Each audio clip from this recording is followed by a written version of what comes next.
You just got the Curious Monkey achievement. Yeah, but what a trophy is gonna do? They're like achievements. Yeah, but nobody notices. It's not do that. The future holds nothing else but confrontation.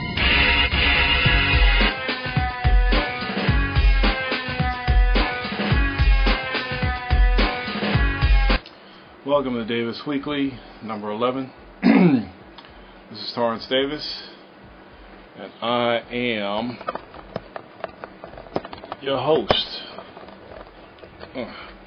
So anyway, some stuff going on this week. First, I want to talk about some stuff that's been going on. Number one is obviously Gamesonsmash. And, I don't want to have a war with these guys or anything. I was on their show, and we go back and forth. There's a lot of laughs and stuff. But their podcast last week kind of upset me, because it's one thing to bash Xbox 360, make jokes and all that stuff. That's cool. No big deal. But the thing that really got to me is, here you have a website. It's been around for a few years. Gamesonsmash. They got a fan base, and I know their fan base isn't just PlayStation, but people with Xboxes too. And the title of their latest podcast is 2 Million Fools Paid $60 for DLC. So when you say 2 million fools, you're talking about 2 million Xbox gamers who bought the game, who spent their own money on the game, are fools. So you are a group of journalists in the game industry who run a multi-platform game site calling Xbox gamers fools because of what they choose to spend their money on. And I don't think that's fair to the fans. These are the type of things that we're against. The True Gamers Network, we're against fanboyism in journalism. We're against fanboyism, from gamers. And for them to basically say all Xbox gamers who bought Halo ODST are fools, to me is wrong, and that's not fair to their fans at all. So I had issues with that. So I vented my frustration in their comment section. I let them know how I felt, and I'm really flabbergasted, and I don't know if I pushed them to do this, or I don't know. I've listened to a lot of their podcasts.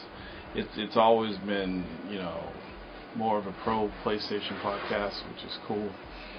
I don't know, but I know one thing.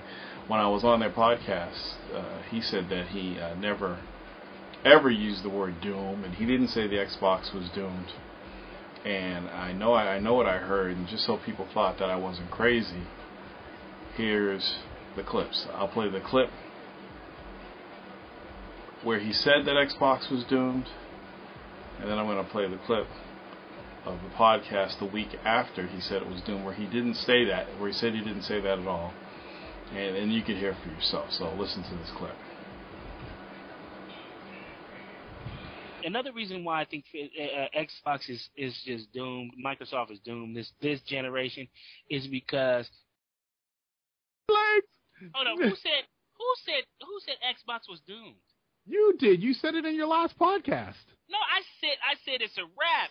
No, you actually said. No, you said it was. I don't even use the word doomed. I listened to the whole podcast. You said it. I have never said doomed in my life. I don't think so. But you said it a couple. So amazing. Till right now, no, because it sounds weird, because I don't even use that word. Xbox is just doomed. Microsoft is doomed. Xbox is just doomed. Microsoft is doomed. I don't even use that word. So you heard it. You heard him say, "I think the Xbox is doomed," or "Microsoft is doomed." And then he goes on the show and says he's never used that word, and he doesn't use that word. And it was only 7 days later where he said he didn't use that word. Obviously, he does use it.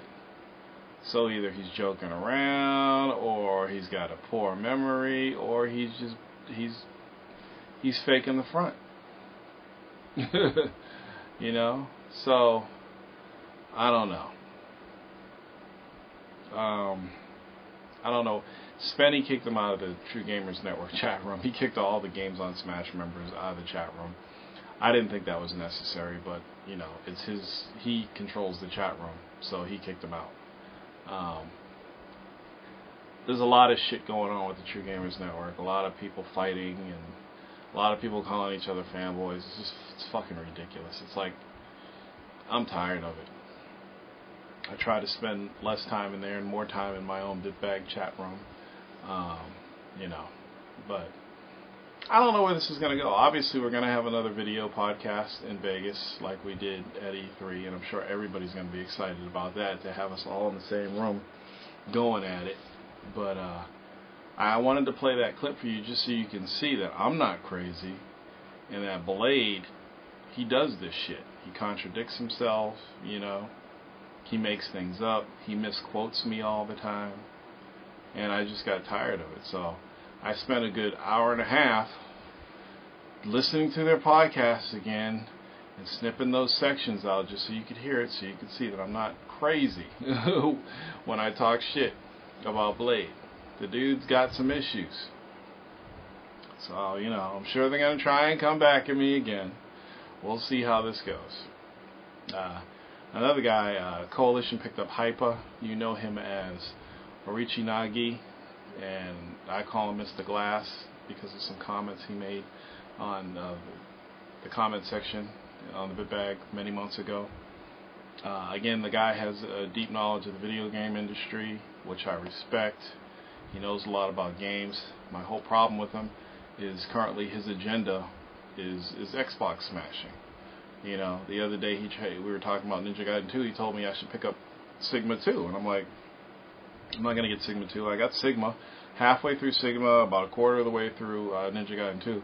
I'm not going to buy a third Ninja Gaiden game before I finish those two. But, and you know, he made comments about Ninja Gaiden 2 not being in HD.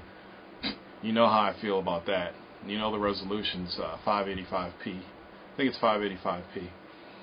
He says it's not HD. Whatever. You know. He's got an agenda too. You know. I think he should take that knowledge and use it to educate gamers about games. But his whole agenda is smashing Microsoft and making the world believe that Microsoft is paying for this and paying for that, and PS3 games are terrible because of the 360 and all this stuff. You could read his articles, and you know, it's one thing when somebody's got knowledge, and he does have knowledge, but when people do have knowledge, I want them to come at me with their own knowledge. As soon as you start sending links to other sites, that's where you lose me, because I don't play that shit. You know, I don't need to send links to prove my points at all. I will just tell you, okay? If you don't believe me, you don't believe me. But as soon as anybody, if you argue me, as soon as you start posting links from other websites, I'm done. I'm done with the conversation at that point, okay? Because I don't think any one site can prove a point for you.